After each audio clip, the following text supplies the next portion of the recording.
নমস্কার বন্ধুরা, কেমন আছেন সবাই? আশা করি ভালোই আছেন।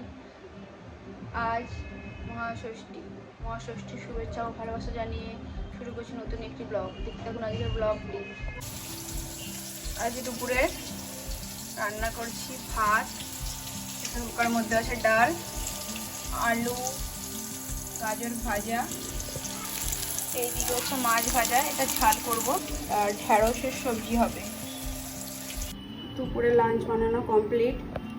এটা আছে ভাত, ডাল, ঢেঁড়সের সবজি পোস্ত দিয়ে, মাছের ঝাল, আলু, গাজর ভাজা, লাড্ডুর জন্য মাছ ভাজা, লাড্ডুর ডাল। লাড্ডু লাঞ্চ করতে বসে পড়েছে। ভালো না?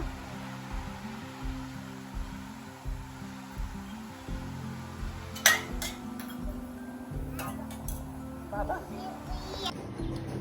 আমরা লাঞ্চে বসে পড়েছি। লাঞ্চ করতে বসে পড়েছি। লাড্ডু কেমন করে খাচ্ছে দেখুন বন্ধুরা।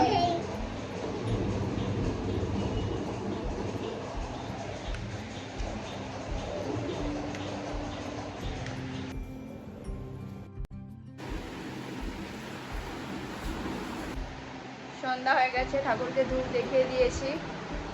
এখন টিফিন করব। চলুন বন্ধুরা, টিফিন করে নিই।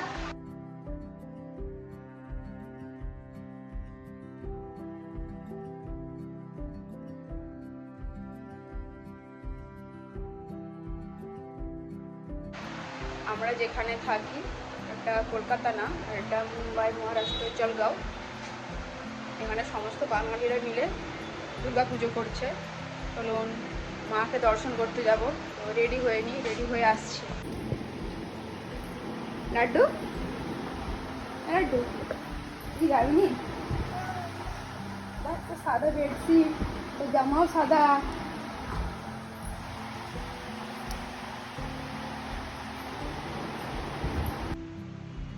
রেডি হয়ে গেছি ঠাকুর দর্শন করার জন্য। এবার যাবো দর্শন করতে।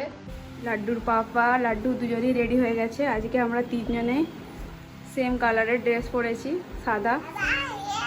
লাড্ডু এখন জুতো পরছে, ও পাপা লাড্ডুকে জুতো পরিয়ে দিচ্ছে।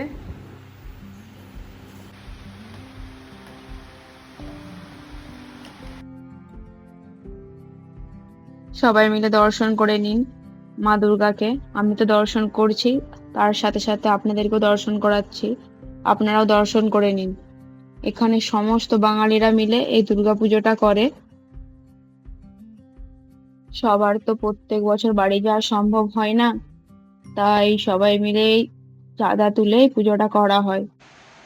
আমরা ঠাকুর দর্শন করে চলে এসেছি বাড়ি। ওখানে ঠাকুরের প্রসাদ খাওয়াচ্ছিল। প্রসাদ খেয়ে বাড়ি চলে এসেছি, সেই জন্য বাড়িতে কিছু রান্না করিনি। তো ব্লগটা এখানেই